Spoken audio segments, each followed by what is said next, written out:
everybody. Welcome back to How We Innovate at Arizona State University. My name is Brent Siebold. I'm joined by my co-host, as always. Great to be here. Or as usual, most times. Yeah.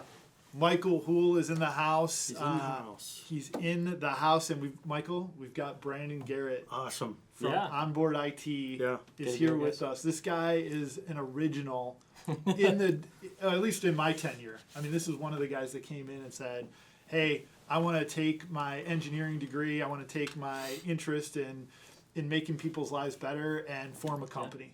And that's what he did. So, Brandon, you're part of this show we do here at ASU, powered by the Fulton Schools of Engineering and the Hool Corey Law Group, who has generously funded our production and getting the word out, these founder stories out. So thank you so much for making time to be here. Thanks for having me, and appreciate the funding for that. Sure. It's a good effort.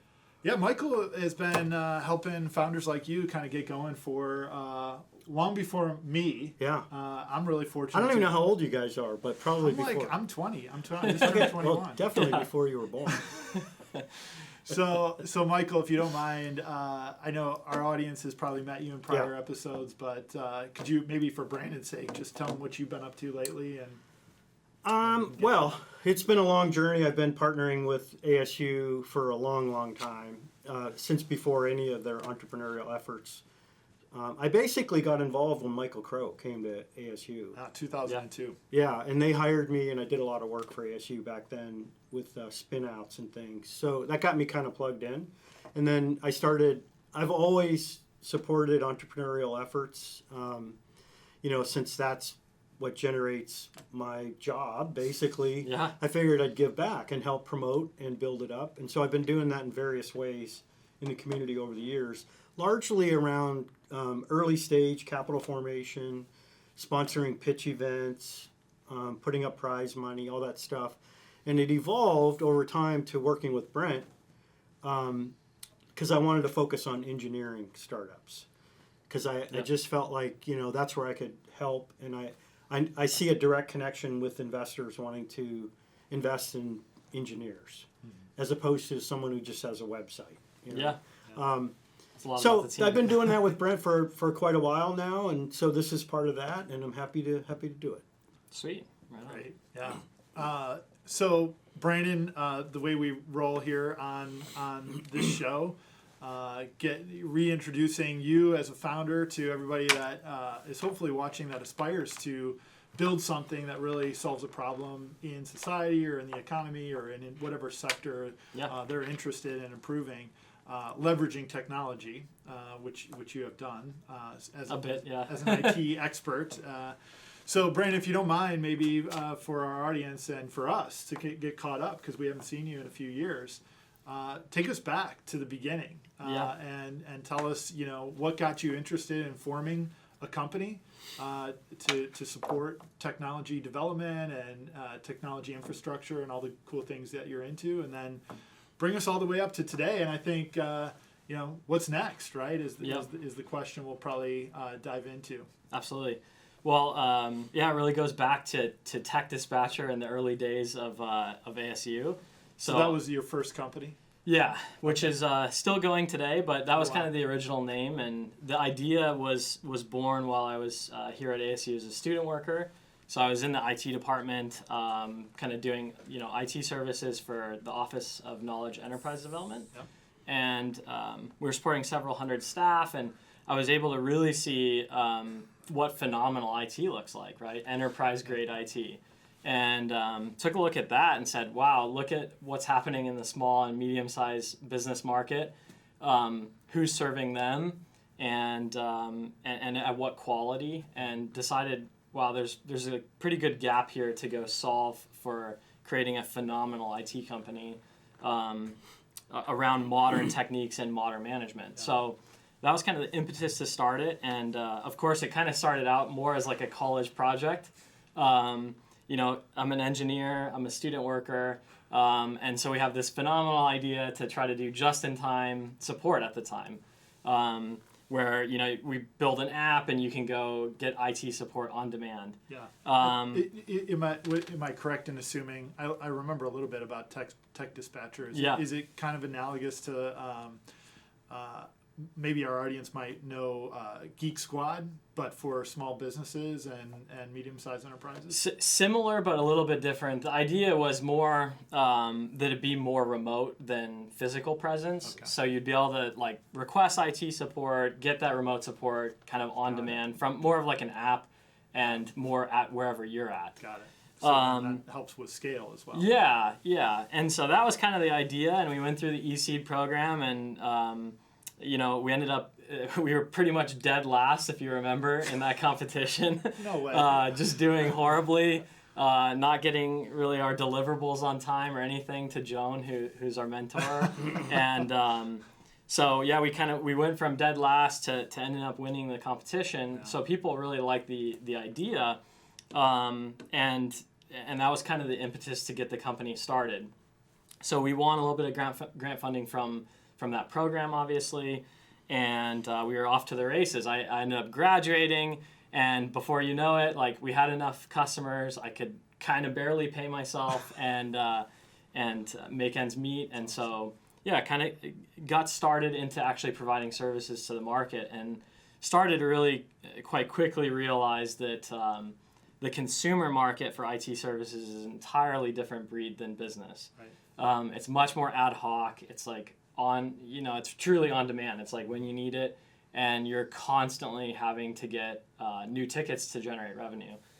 Not only that, but the scaling issues around doing just-in-time support. You need a lot of staffing to be able to do that. So it's for somebody who has no investment capital, no funds, you're not going to be able to go hire those people. So we pretty quickly pivoted to like just doing business support in the early years. And I would say it's hard to raise money with the service business. Yeah, in general. Yeah. Yep, and we could probably touch on that throughout here because that's been a continued challenge. Yeah. But we really made that pivot because we realized if we want to drive more revenue and we want to do it without lots of capital demands, it's going to be easier to do with businesses. Mm-hmm. And I mean, we tried doing everything, honestly. We were really scrappy. We were even doing like iPhone repairs. I mean, basically anything to pay rent. Who's the we? Yeah, I was thinking. So, I was yeah. about to ask. So, team founders. Yeah, so Dallas and myself were the original founders with the eSeed program while we were both in school. We were both respectively working in different IT departments and doing IT work here at ASU. Right. And so we were both the kind of original ideators around, let's take this to market, let's quit our student worker jobs, let's go do this thing. Yeah. So Dallas and I had worked together for a while during that program, and then ended up kind of parting ways. It's actually one of the challenges of a startup is that we quickly realize is if you're not funded and you're not scaling revenue rapidly, it's really hard to carve out room for two people. Right. To make salaries for both of those people and other things. And so that became a real challenge very quickly for us because we didn't have a lot of revenue, we didn't have a lot of funding, and but once you guys parted, like when you were telling your story and we asked the question, who was the we at that point? Did you have other people that you had brought in by then, or? No. So actually, kind of once we parted ways, it was actually me solo for. Okay. Geez, probably. The founder, we. Yeah, well, and I use that term too because there was a period of time where it was exclusively me. Right. And, like I said, literally doing iPhone repairs, doing anything and trying to pay rent. Wow. We had a office space down the street on near campus here. And just trying to make those ends meet. And so that period for about 2 years, I was working solo, and that was actually quite challenging because I had just graduated with an engineering degree. I had dreams of this business like scaling really quickly and fast, and all this stuff. And your friends are getting jobs. Absolutely, high pay. In aerospace engineering, all this stuff, right? Yeah, so exactly. Here I am making $35,000 a year.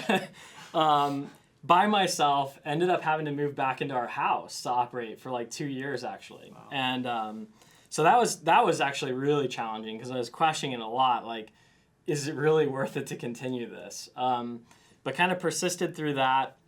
We landed our first larger customer on a monthly reoccurring basis, and that was really the lily pad to like, all right, now we're getting traction again. So we took on that client, and then we were able to get back into a proper leased office and hire our first 2 people.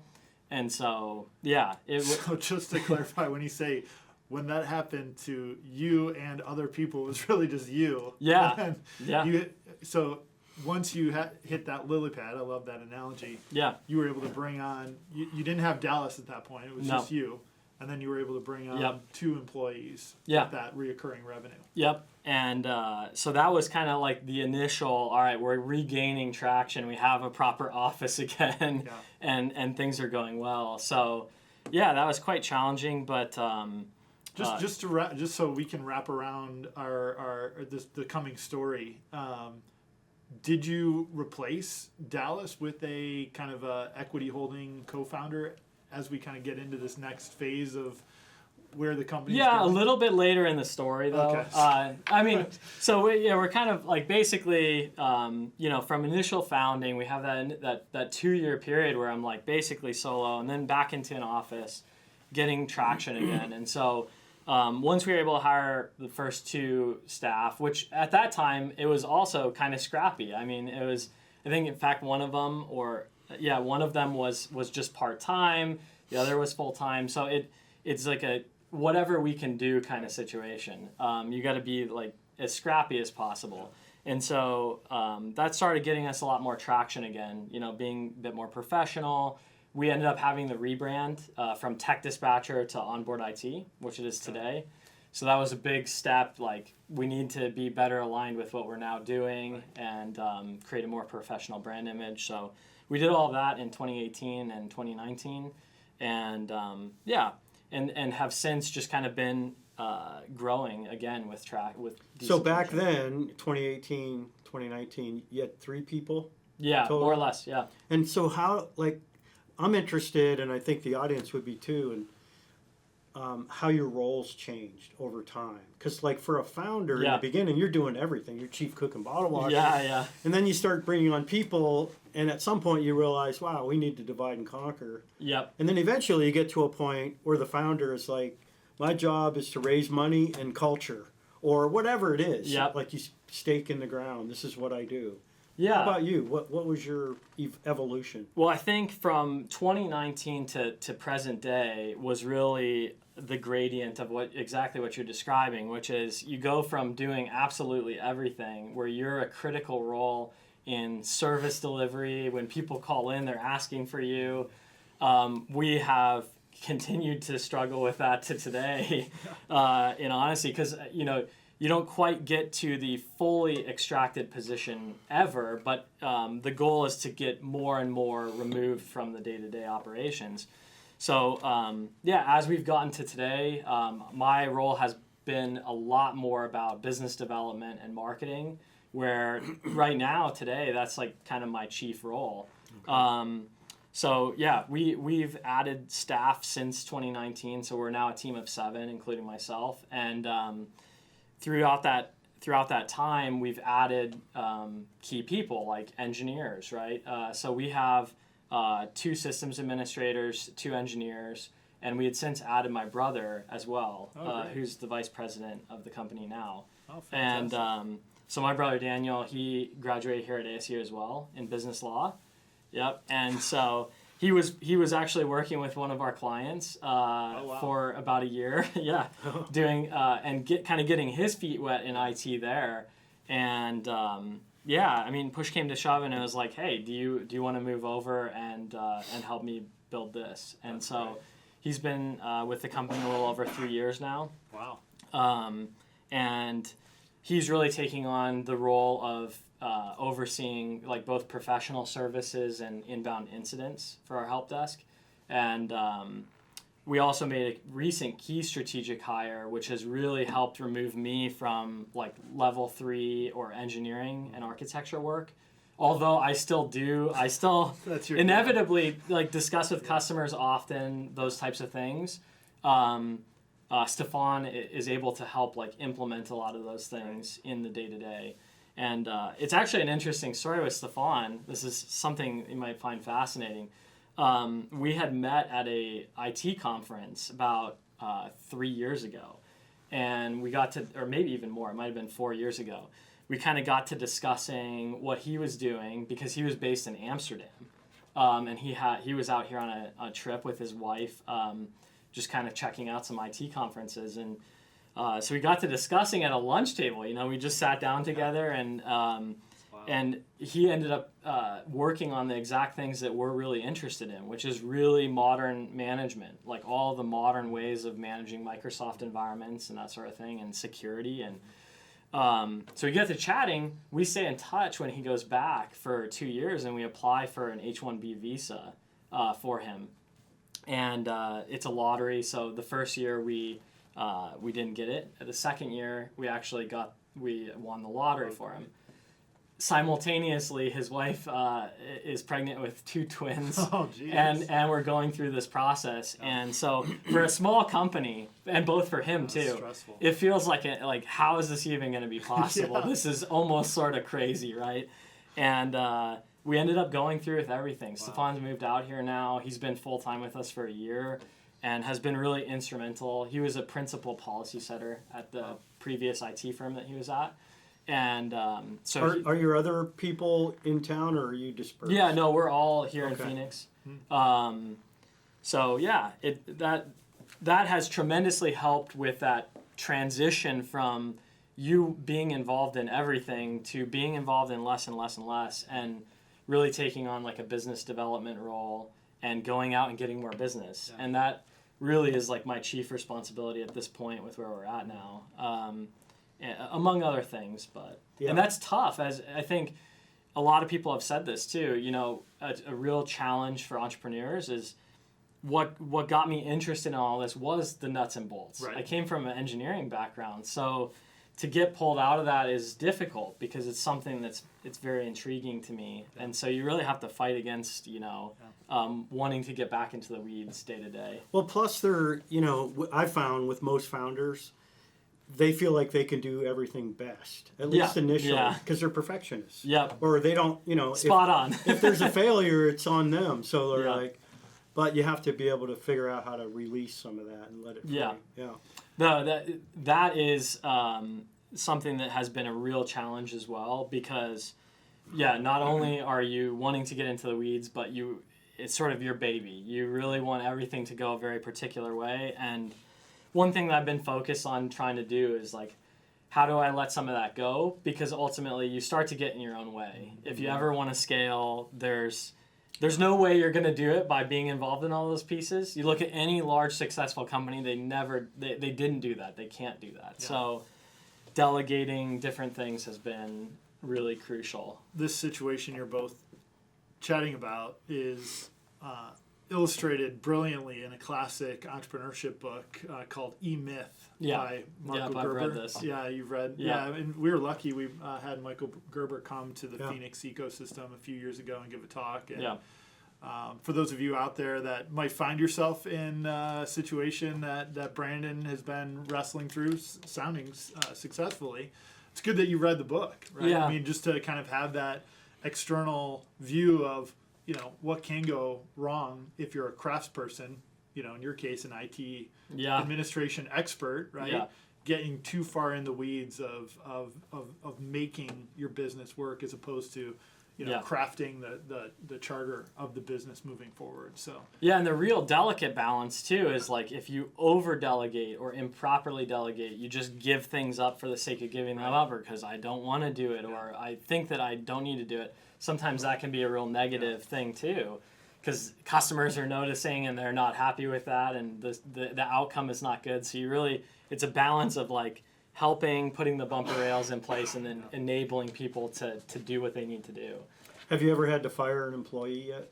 Not yet, surprisingly. That's your next learning experience. Yeah, and I mean we've been fortunate. We have a quite good team. We've had a couple of people leave to move to other things, but I think we've been able to retain our team fairly well, and good for you. It's certainly says a lot about your leadership and the culture. Yeah, we certainly try to do the best that we can do. I mean, inevitably having turnover is something that's going to happen, but for us, we are really focused on how can we make this a good place for our team, because IT is a really tough industry. It can get really grindy.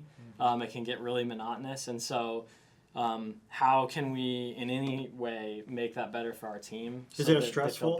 Is it a stressful Absolutely. job? Yeah. That's what I would think. Yeah. It's like when something's going wrong, you want to fix, man. Yeah. You call it level 3 is when the red lights start going it's like off. Trauma. The trauma. Yeah, I mean, if you think of it, it's very akin to like a hospital, because but it'd be equivalent to like somebody coming in with a scratch on their leg, but they say like, I'm bleeding out and I'm dying, and that happens all the time. So how do we manage that in a way that doesn't bog us down? And that's a constant struggle with any service delivery firm is how do you prioritize all these different things and systematize them coming in, because it's a lot and it can be stressful. What's your, explain how in your business you manage cash flow? Like you provide the service, then you send a bill, and then they pay you when? Or is that how it works? So we've pretty much switched to an exclusive model of charging per employee. Okay. So we have a monthly management fee depending on the scale of the business. And we find that the amount of effort for a business is quite linear.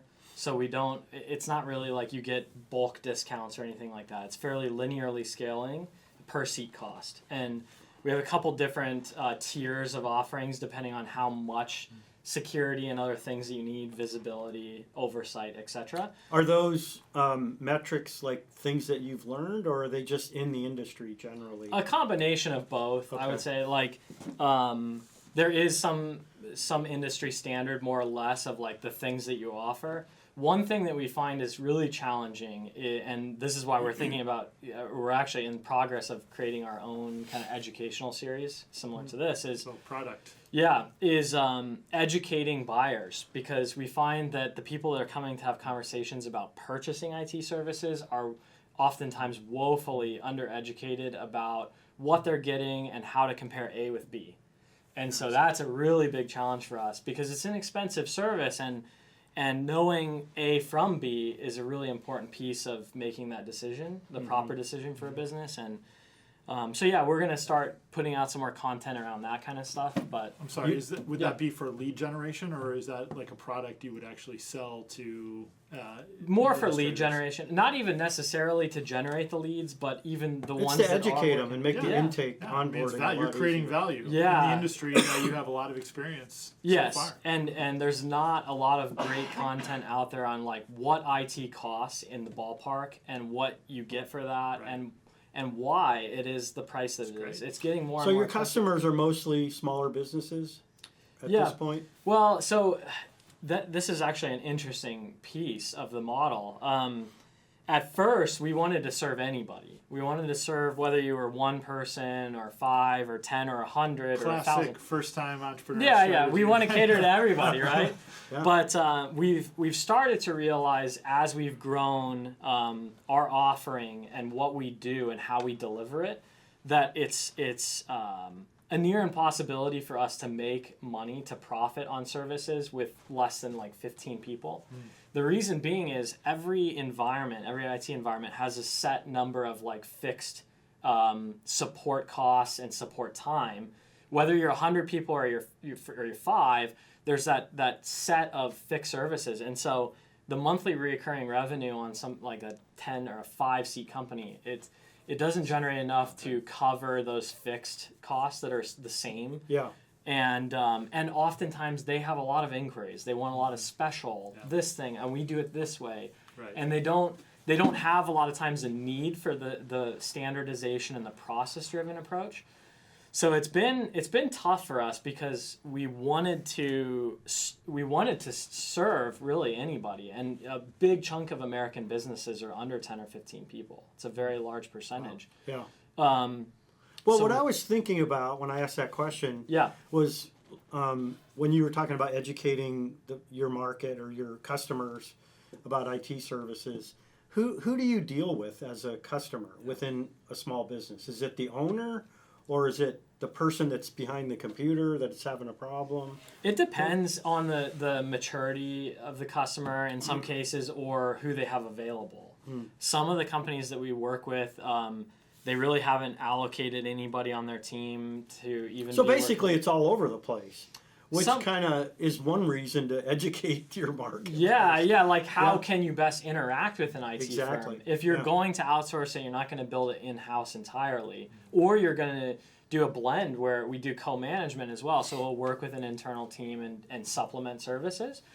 But yeah, like you said, I mean, sometimes it could be like somebody on the management team, like a COO or a CFO or something like that. But sometimes it's just like a vendor liaison or somebody, whoever they can throw out the problem. Sometimes the owners of these companies will say, we know we need IT now and we haven't had it previously or whatever. And so they'll just put somebody on their team and task them with that. So those people, they talk to me and they don't even know the questions to ask. Yeah. I'm helping them ask the right questions. And so it's really challenging in that regard. So in a perfect world, is there a size of a company that onboard IT would just, I mean, that's your sweet spot. You know, you can almost target market that size of a company, or strategically, is there an industry that you guys could potentially kind of go to and own? Like a vertical? Yeah. So with regards to size, we've our sweet spot right now is 15 to 200 IT users. So we have some companies that have over 400 people, but they only have about, like we have a construction firm, but they have 100 people in office, right? So anywhere from that 15 to 200 is kind of the sweet spot. But honestly, we've really been looking at like some of the cybersecurity stuff that we can offer and the knowledge that we have in configuration and policy. And we've started to consider even offering services to larger firms, maybe even firms that have internal teams exclusively. Because we feel like sometimes those teams will be behind on what they need to know as well. And there's a very specific administrator in that model, right? Yeah, and in some cases multiple. So we've considered moving into that space as well, where we offer just professional services and projects, and maybe some cybersecurity pieces, etc., and some of our automation. But that's great. Yeah. It may be premature to ask this question, but what's your end game?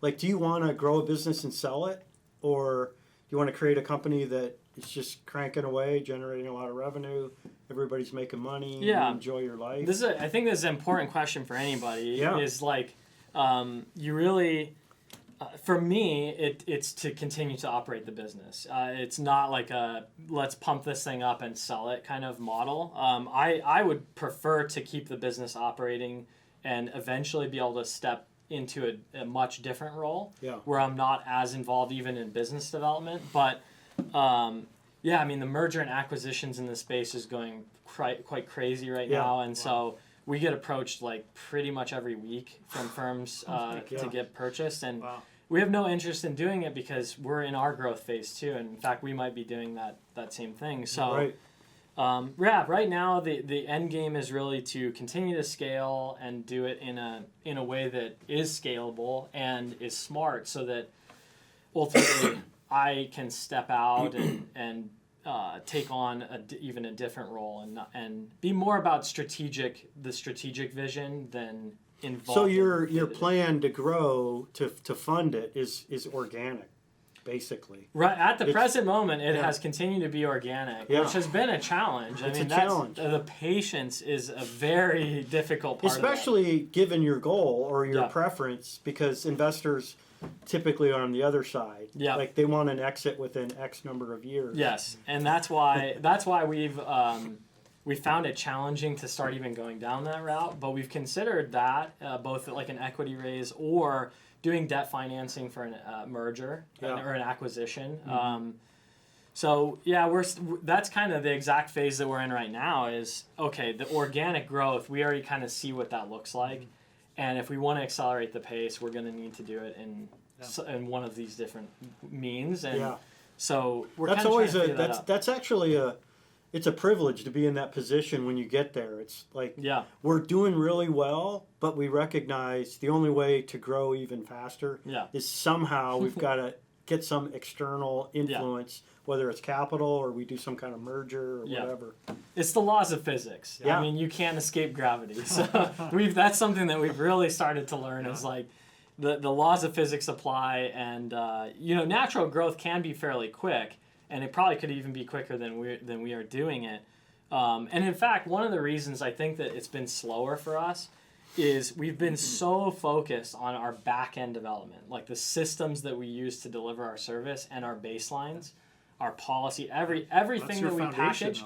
Yeah. And we've spent so much time, like the past 7 years, crafting that we're basically at the point where it's like we have as good of a package as any, and the capabilities and tooling that we have are in some cases better than much larger competitors that we have. Wow. So it's really time to grow now. Yeah, like we need to add a lot more business. Well, Michael, build the base. This sounds like, correct me if I'm wrong, but this sounds like a client that your firm might help escape, Michael has a video that illustrates, what we do, the way we look at companies, entrepreneurs, is they have, like put your packages together based on experience of what these companies need. Yeah. We look at companies, and so they're in the startup phase, and so we call that the launch, fund, scale, and exit.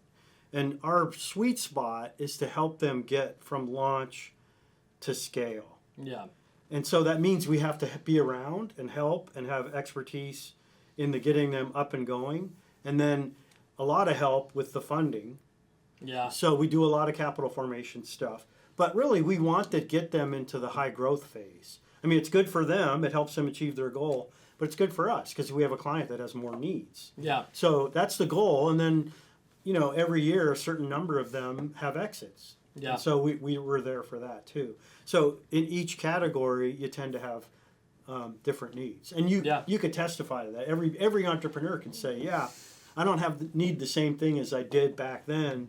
Now I need all this stuff, and it's different. Yeah, you have different plateaus, really. Yeah. Like, even breaking the first $1 million of revenue is a really difficult thing to accomplish, and now we're kind of at the phase where it's like, how do we replicate that over and over and over again? And it becomes so much more about process, where you really have to have the business process down, because that's what brings the scalability to generate more significant revenue. So yeah, I think it'd be worth like staying in touch and connecting over that, because we are really in that stage where it's like, okay, we've built the whole house. Now, like, let's get this thing off the ground even more than it is today. But yeah, access to capital is difficult, I would say.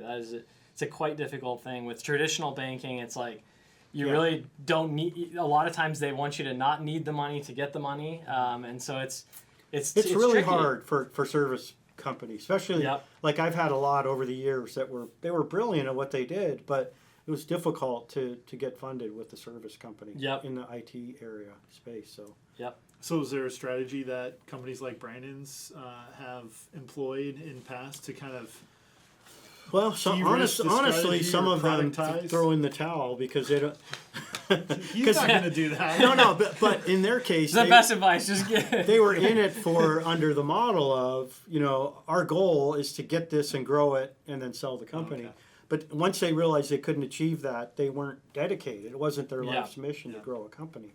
So, I mean, you just have to find ways. I like the word scrappy because, I think the successful entrepreneurs never lose that. Yeah. And the problem is you get a lot of funding. A lot of times you lose that. Yeah. And that's the death knell for your company. Yep. You got to maintain scrappiness even when you have abundance. Yeah. And that's tricky. Like, there's so many things in balance that like that. Yeah. It's very challenging. And yeah, I would say even fighting like where we're at, as the scale of the business gets a little bit larger, it's a constant battle to maintain the scrappiness. Yeah. To constantly say, hey, I want to push for more. And you have to have a why behind why you're doing that. If it's merely just to make more money, that's a difficult one. For me, it's always been about getting more opportunities for the team and doing more exciting projects. Because as you get to be a larger company, you're involved in more intriguing projects, more serious stuff, and your team has more opportunity. That's another thing that we struggle with is like, as a small business, if you're not growing at a pretty high clip, how do you keep your team yoked up and not wanting to move to different things? It's a constant battle. Yeah. Inevitably, and it makes sense too. So. Yeah, I think as you grow, you're gonna have to make room for stepping back a little and looking at what's going on and making sure that the values you have that drive you are, inculcated at the rest of your team. You got to make sure that's happening, because if it doesn't, then you're going to be at war with your team without even knowing it all the time. Yeah. Well, they've got to be behind the why as well. Like, why are we special in this marketplace where there's like a lot of people doing this? What is the differentiator? And I think we've done a fairly good job of that. I think we do stand out a lot from a lot of the other providers that just have less attention to detail, or what we see is the most prevalent thing for larger IT firms that scale is their quality inevitably it has to drop down, because they're dealing with so many end users and so many different environments, and it's this almost impossible balance of how do you maintain high quality, maintain these standards across all these different environments, and not let that drop off. So is that what you would rally around as your unique value proposition right now? Is high quality at least the scale you're at now, or is it something different in more technical? A bit of both. I mean, of course, like high quality is always, a goal for a company. But I think responsiveness in your business. Yeah, those types of things. Those are baseline, right? So what is it that you guys are doing? I would say when we talk about modern management, I've mentioned that a couple times. The way that I look at that is like there are IT firms that kind of just do the tried and true methods. They've been doing this for like 20 or 30 years. They know the way that works, and they just stick with it. What we try to do as a firm is all of our continuing education and research and development in terms of our lab testing and that sort of thing are focused on what is, for example, Microsoft, what are they doing with their releases and their management techniques and their best practices and their security, and how can we be in lockstep with that? Got it. And that is a fairly small segment of the IT service market. People focus on that. Yeah. And most importantly, another additional thing that we focus on is robotic process automation and trying to automate the process.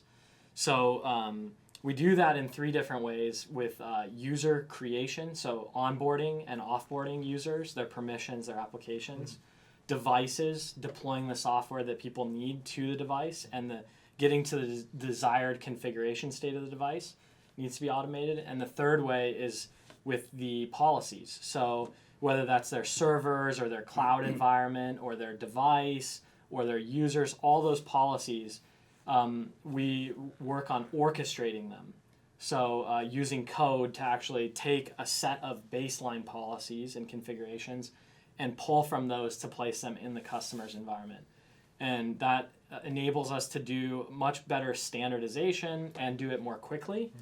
So I would say a quite tiny percentage of the IT market, probably less than 20%, are also doing a lot of automation stuff as well.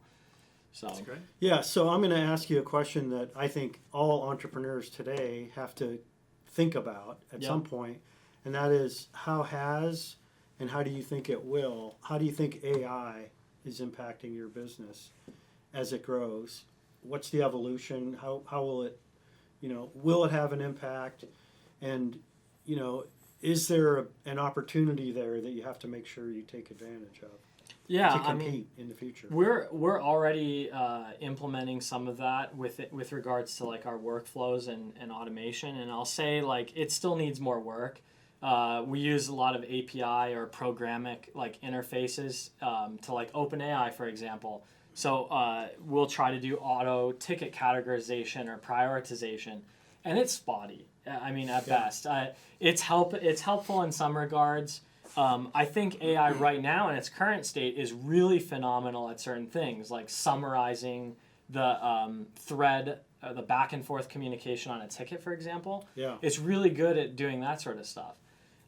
So it's very helpful in that regard. We've been using Microsoft Copilot a little bit, which is really interesting. For example, you can transcribe Teams calls. with like record and transcribe them, and Copilot will do a phenomenal job at summarizing the discussion and any action items. So we're kind of using it in some of those ways right now.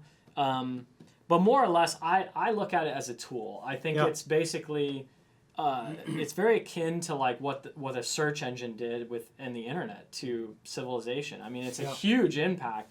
I look at it as kind of like the next iteration of that. It's how it's going to supercharge people's productivity, which I think is going to make things happen a lot quicker. And certainly like with the job market and everything like that, that's going to get really tricky as people may be displaced from certain things that are getting replaced out. So I think it's going to impact pricing too. I mean, the more efficiencies you create, then there's going to be pressure on pricing. Yeah. Because there'll be competition. And if somebody can undercut you because they're more efficient. The challenge with it, if you like with reduction to service pricing, is the cost of security is going up. So it probably is a net wash. Yeah. Like security services are increasing at like a really rapid pace right now. And if bad actors have access to the same tooling, it's basically an equalization force. And if anything, now trying to stay on top of all that tooling and security stuff, it may serve to even increase pricing. Yeah. So we're kind of seeing that, in particular, the cost of security is going to continue to drive IT service costs significantly.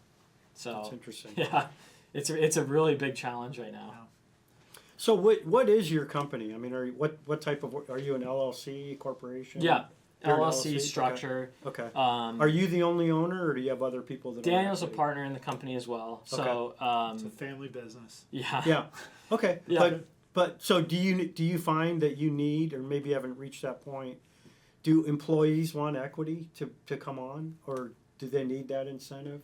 You know, I think it's certainly something that we've considered, and I think if we start growing at a faster pace, for example, that could be a really helpful tool to both like getting people on the team and retaining people. Yeah. I think it's difficult right now because with where we're at, it makes a little bit less sense. But well, plus if you're not sensing like they're asking for it or they want it or need it for you to hire them, then there's no reason to do it. But if you're sensing that, well, there's a lot of people trying to pick off my engineers and I need them to be more solid with us, it helps a lot. Yeah, the thing is the marketplace is quite large. I mean, you have corporate IT, like internal IT for all sorts of corporations, and then you have managed services and kind of the third-party outsourcing like we do. And there are a lot of different options out there. It's maybe not even people just coming and headhunting your people, but them wanting to consider moving to other things too. So I think it's a tool that we can consider in the future. It's challenging because it's not necessarily something that's going to drive an exact outcome for us at this moment. And I think that when that would be the case, that would be the time where we'd implement. I'm curious, like an option pool of your experience with this, with a lot of engineer-centric companies that I've worked with or know. They have, like, the engineers are curious about so many things. Oh, yeah. And so they're always wanting to play around on the side. Yes. And so how do you manage that? It's challenging. Because most importantly, and we've had this discussion internally too, if you lop somebody's desire off, you become a bad company. If you say, hey, this is all about productivity and just getting the customer work done, then that's going to contribute to burnout and people wanting to leave. So it's a fine balance between saying we encourage like research and development in particular because, like I mentioned earlier, it's one of our value propositions is to stay ahead of the curve. Yeah. So inherently it'd be silly to lop that off. But it is a balance between saying, hey, for us to be a healthy, financially viable company, we've got to get customer work done. And then, so we really just manage that by holding. Well, right now you're small enough; it's easier to manage. Yeah, it is easier in that regard. But we sort of manage it also by just saying, hey, we have this customer work that needs to get done, and it needs to get done by this time. And so it kind of manages itself more or less. When you start to place expectations of, hey, this is the work that needs to get done and when it needs to get done. And so we try not to like really micromanage that. We just let it kind of fall where it is. Okay. Great question. Yeah, no, I like that. So, in the spirit of our show, we always like to give you an opportunity, someone that's kind of come through our developmental programs. You've taken some of Michael's money, some seed money that he's brought to the table over the years. If you could kind of, and you're in a great place now, Michael. I'd love to have Brandon back. Hopefully, you and I are still around in the next 5 years. Hear what happens 5-10 years. I mean, your company is going to be in a totally different space based on what I mean. Sounds like doing great right now. You've got 7 full-time employees. You've got a book of business. You've got plans for growth and a growing industry. So really exciting, Brandon. Put yourself back in your 2016 shoes when you first met Michael and myself. What advice do you wish we had imparted? Or was there a missed lesson? Or is there anything you picked up along the way? Yeah, something that you'd like to share with the audience that, in retrospect, here's one aspect of being a venture founder and entrepreneur that I wish I would have kind of tuned into sooner. Yeah, I mean, it's a great question. I think it's overall like what can lead to being successful and sticking it through. And I think if anything, like persistence has been a crucial element of of seing it through. Yeah, especially those 2 years when you were repairing iPhones. Yeah, I mean you almost have to have like a certain, and inevitably you do, a certain level of like naivety. Like you don't know what you don't know, and if you did know what was about to come, you probably would never do it. And so that was one of the biggest things, like getting started. We thought, there's not even that many people out there doing IT. Well, come to realize there's a whole lot of people doing IT, and some of them are doing it really well. And so it's you start to face these headwinds that you didn't foresee coming. So I think persistence is really an underlying element. One of the most important elements. It's really not about an idea. People create fabulous ideas all the time. It's 99% about the execution and the creation of not only getting the business running, but like how does the business run, the process of the business, the repeatability, the scalability. Those are all the things that actually make it work. And that's one of the biggest challenges I think for college students. I mean, especially when I started, it's more of like a project than it is a real business. And so you've got to take it from the project stage to the real business stage where things start to get a lot different. Yeah. And like I mentioned too, you have multiple founders. Sometimes that can be really a big challenge. Yeah. And that can be a tremendous asset for many teams, especially in a lot of different industries and spaces. You need multiple founders. But it can also be a challenge too sometimes. So I think it just depends on the particulars of what you're trying to do. But some of those things are difficult. What else? I would think that, like that period, and I could be totally wrong, but just looking at it from the outside, where you basically had to move back home, you're operating out of your house. It's just you. You don't know. I have an engineering degree. My friends are like, "How's the iPhone business?" Yeah, and it's like those seem like kind of dark days in the sense of. But they weren't to me. That's the crazy part. Is I must have been delusional because it was pretty bad in retrospect. But no, I think it points to something you said. You got to have persistence, but there's something that underlies your persistence, and that's you have to really believe in what you're doing. You have to love what you're doing. Yeah, you have to think it's valuable when the world's telling you it's not. Yeah. And to elaborate on that too, like, to your point, to me, it wasn't even dark days. I mean, I was like living it up. I thought it was great. I was like, because I was so dedicated to what I knew it was going to become. I mean, I was 100% convinced of it. Okay. And I still am today. Like, no matter the circumstance, I knew like this is what it will become. It is going to become this. And so it's slowly day by day getting there, albeit slower than I wanted. But having that faith and commitment that you're absolutely going to make it work. And I think the tricky part about that is ultimately, if you have an idea and you're not getting traction and you're that committed, you have to have a breaking point where you do decide, hey, I'm going to call this off. I think that's an important significant. Yeah, either pivot or you have to have thresholds that say, yeah, that's the threshold where it's not going to work and we need to do something else. But I was so committed to it. Like during school, I quit my student worker position early, and I took on $25,000 of credit card to live because I was making nothing. Yeah. So I mean, I was basically self-funding this thing. We call it Visa funded.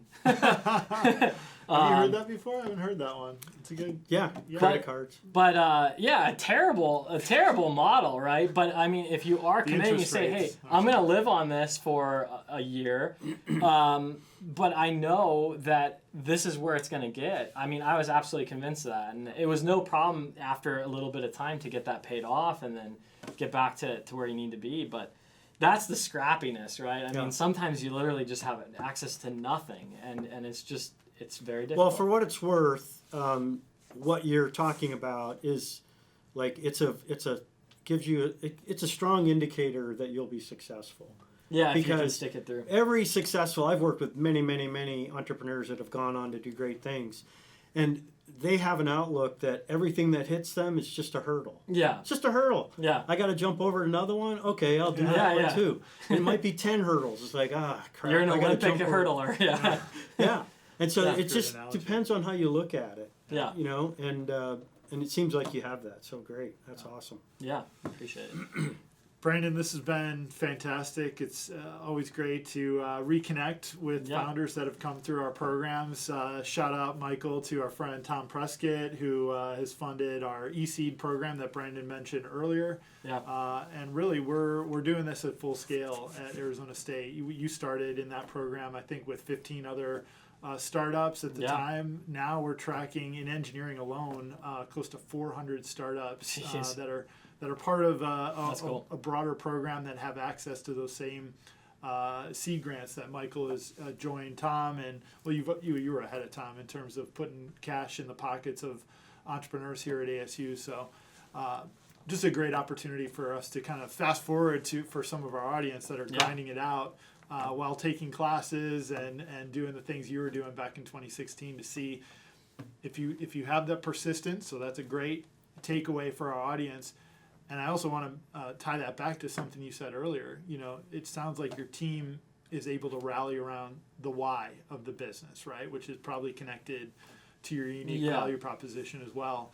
But that's something we talk a lot about with early stage entrepreneurship is picking an area that you deeply care about. Yeah. Right? And if you're a techie, you have a lot of deep cares in certain areas of technology development. So being true to that North Star, it sounds like that's definitely part of your playbook. It becomes a magnet, right? I mean, if it's evident to others in the room that you really are passionate about this thing and that's your why, inevitably people will be attracted to that and say, I want to join that too. So awesome. Yep. So that's happening. Your team has grown from 2 to now 7. Yeah. Soon to be 700. Yeah. So, one day at a time. That's fantastic. Well, Michael, thanks again. Yeah, thank you. you. Really appreciate you being here. It's great to be here. As always. So, Brandon, thanks for joining, and we'll catch you in. What do you want to schedule a return visit? What do you want to say? 5 years? No. 10? No, well, let's do 5 because you've had this really steady trajectory. I think with reconnecting with Michael, the hockey stick is about to hit any day now. Yeah. And you might get the offer you can't refuse. Yeah. I don't know. It's all about the persistence. Yeah. Thanks, Brandon. Thanks, Michael. We'll see you guys next time on How We Innovate at